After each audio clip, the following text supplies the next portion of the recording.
The number of inexplicable butt dials in this case stretches credulity.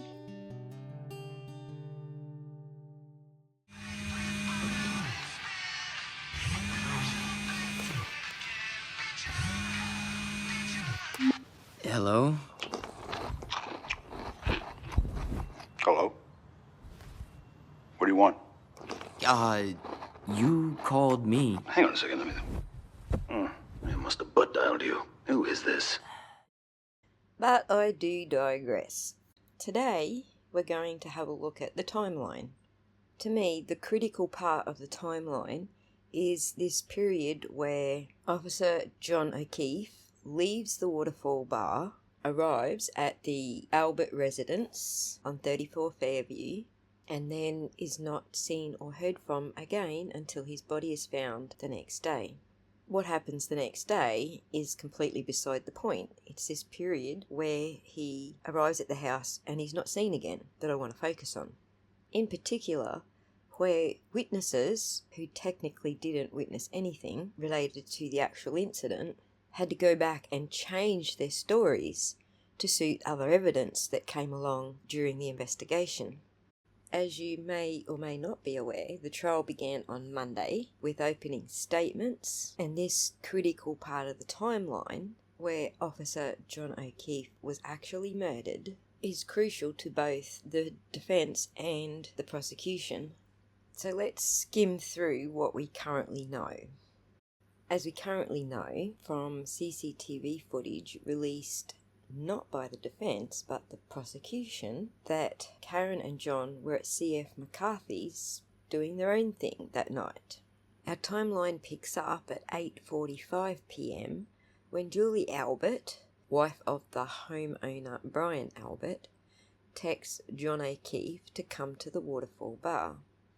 Karen and John don't seem to be in any hurry to go to the Waterfall Bar. It's at least 2 hours later before they leave CF McCarthy's, and on the way out, CCTV picks up Karen carrying a glass with her. 4 minutes later, they arrive at the Waterfall Bar. At some stage after their arrival, but before they leave, Brian Higgins, who has admitted to having a romantic interest in Karen, texts Karen, well, I don't know about you all, but to me it seems like he's a little miffed because Karen and John seem to be getting along just fine. Also demonstrated in the CCTV footage from the Waterfall Bar. At around 11:54 p.m, Colin Albert had texted Caitlin Albert to come and get him. At around 12:09, 12:10, Caitlin arrived to pick Colin Albert up. And we know from Jill Daniels' rage calls with Aidan Kearney, aka Doodle Boy, that Colin was dropped off at 34 Fairview Road. We can now assume by Ali McCabe. From various witness statements, we learn that nearly everyone other than Karen, John and the McCabes had left the Waterfall Bar by midnight. Karen and John leave 10 minutes later. In the CCTV footage, John is apparently carrying a glass with him. Around 3 minutes later, Matt and Jen McCabe also leave the Waterfall Bar. 1 minute later, John texts Jen McCabe and asks where to. Within seconds, Jen has called John and speaks with him for 44 seconds. Around the same time, Caitlin Albert originally told investigators that she'd left 34 Fairview. She would later amend her statement to say that she left at a different time. At around 12:18 a.m, Matt and Jen McCabe arrive at 34 Fairview. As they arrive, John calls Jen and they speak for 36 seconds. A minute or so later, John's phone pings near 34 Fairview. 1 minute later, Brian Higgins texts John, although we don't know the contents of that text. We are led to believe by Karen's defence team that it was to lure John to the Albert's residence at 34 Fairview. By this stage, we are seeing a concerted effort between the McCabe's and Mr. Higgins to get John to that address, despite the fact that he clearly seems to be heading to that address anyway. In the case of Jen, one could argue that she just wanted to make sure that they got to the address without getting lost, but that doesn't explain her behaviour after they arrive at the address. In the case of Higgins, well, he's not a Boston cop, he's an ATF agent, and I don't see any case being made so far as to them being friends where he has John's phone number. This information may change during the course of the trial, but as it stands now, it really just looks like a concerted effort to get John to go to the address, or as Yannetti has stated, to lure John to 34 Fairview Road. 1 minute after this flurry of activity between Jen and Higgins trying to get John to the address, Karen and John actually arrive at 34 Fairview. For the next 4 minutes, John's Apple Health data indicates that he took 80 steps, including a change in altitude, which the defence has contended indicates that John climbed the stairs inside the Albert residence. During this time, Ryan Nagel, who is Julie Nagel's brother, pulled up behind Karen to pick up his sister. He tells investigators that he didn't see John, which is corroborated by John's Apple Health data, because by this stage it shows him actually in the house ascending the stairs. During the same time that John is entering the house and ascending the stairs, Julie Nagel is also making her way out of the house to go and tell her brother that she's going to stay the night instead of going home with him. If she did not pass John on her way out, then he was already in the house, perhaps even entering through a different door than Julie Nagel exited from, since she was a regular visitor to the house, whereas this was John's first visit. Shortly after learning that his sister would not be leaving with him, Ryan Nagel notices, as he's leaving, that Karen's alone in a vehicle with her hands on the steering wheel at 10 and 2. Which, in my opinion only, probably indicates she was ready to leave herself.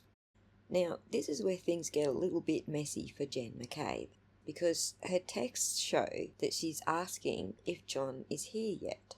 But her statements to investigators indicate that she knew that they were there. She said she had witnessed Karen pulling up out the front of the house and moving the car twice. Oddly enough, she doesn't witness Ryan Nagel pulling up behind Karen's car. According to John's Apple Health data, John's already been in the house 5 or 6 minutes, maybe 7, by the time Jen calls his phone, and apparently speaks with him for 8 seconds. She would later claim that John was not in the house, had not arrived, and that this was a butt dial. In my opinion, a better lie would have been that, oh yes, I spoke with John for 8 seconds, he was alive and well at that point and he wasn't inside the house. But apparently she's finding her own lies hard to follow, and doesn't realise she's dug a hole just a little bit deeper by denying that she made that call. My question is, what was the nature of that call? Why would she deny it, and then later delete it? At around 12:30 a.m, numerous witnesses, including Jen McCabe, would say they claim they saw Karen leaving. However, Jen is still texting John, telling him to pull up behind her. We would later find out that due to the recovery of Jen McCabe's deleted texts and phone calls, they all had a powwow where they decided to amend their statements to claim that Karen left after Jen McCabe sent the message to pull in behind her.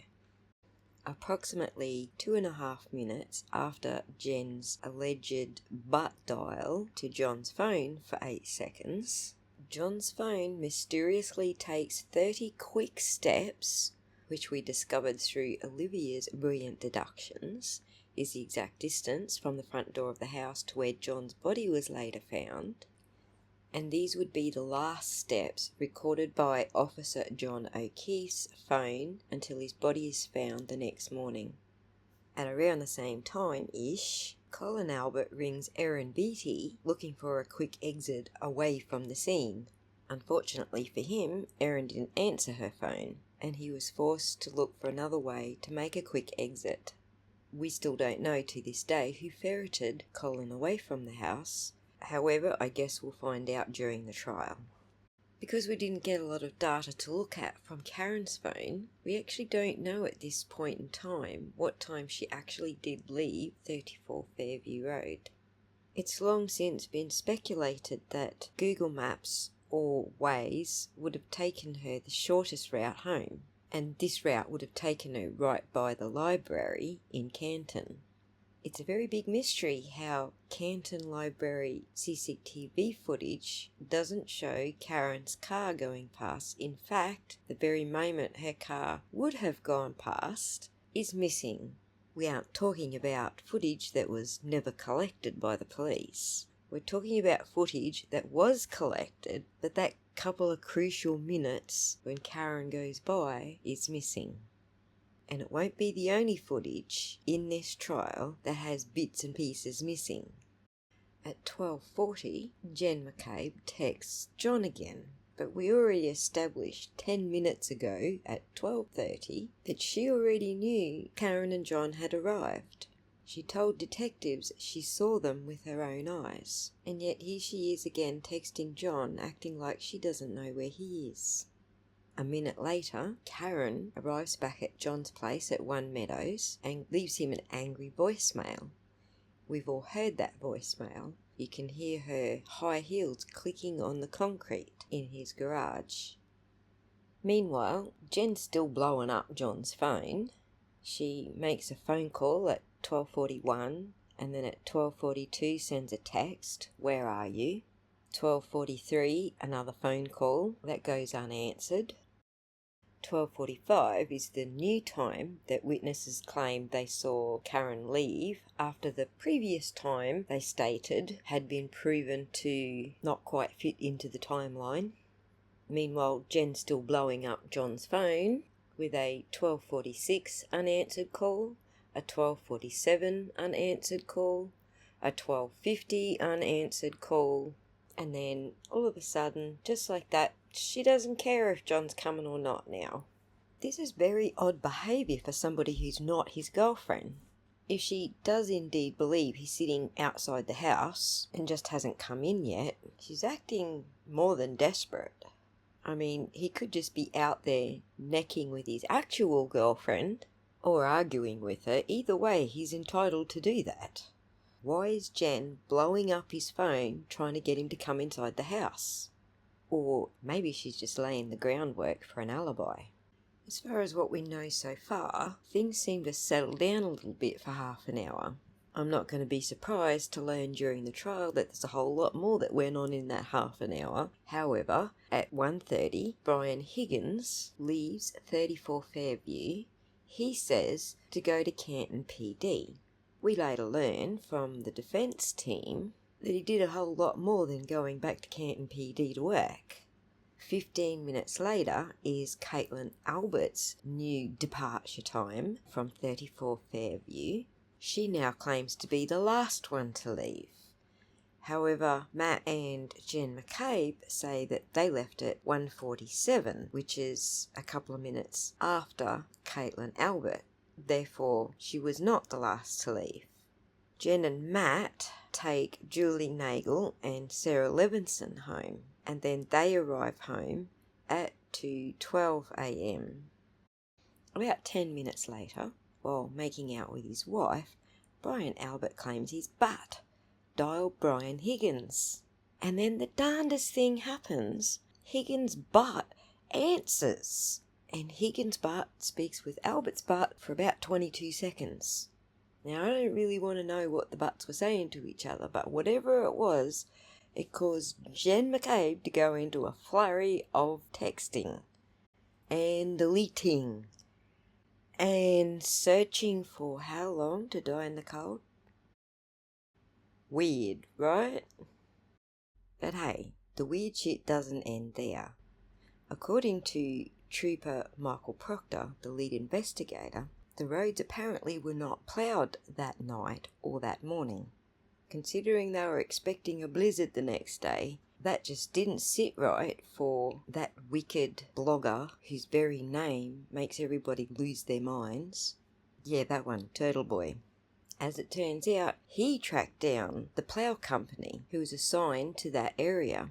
And he found out that just after everybody else got home that night, Brian Loughran actually did plough Fairview Road. But guess what he didn't see? He didn't see Officer O'Keefe laying on the lawn out the front of 34 Fairview. In fact, at 3 a.m, when he came back to make a second pass, he still didn't see Officer O'Keefe on the front lawn. What he did see is a Ford Edge parked right there where John's body would later be found. Because the Ford Edge blocked his path, he decided to come back and have another go later. At 3:30 a.m, Brian Loughran returns to make a second attempt at ploughing Fairview Road, but is still blocked by the Ford Edge.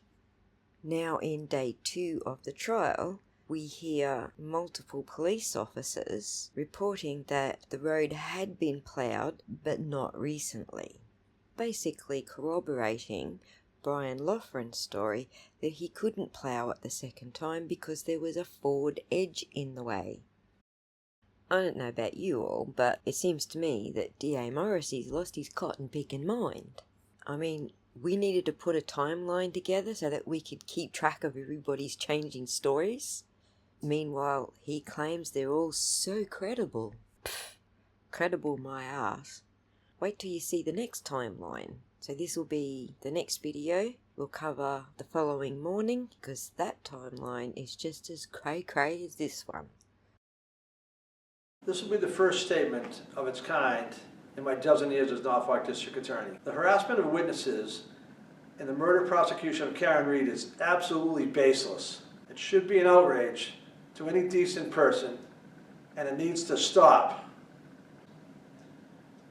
We try people in the court and not on the internet for a reason.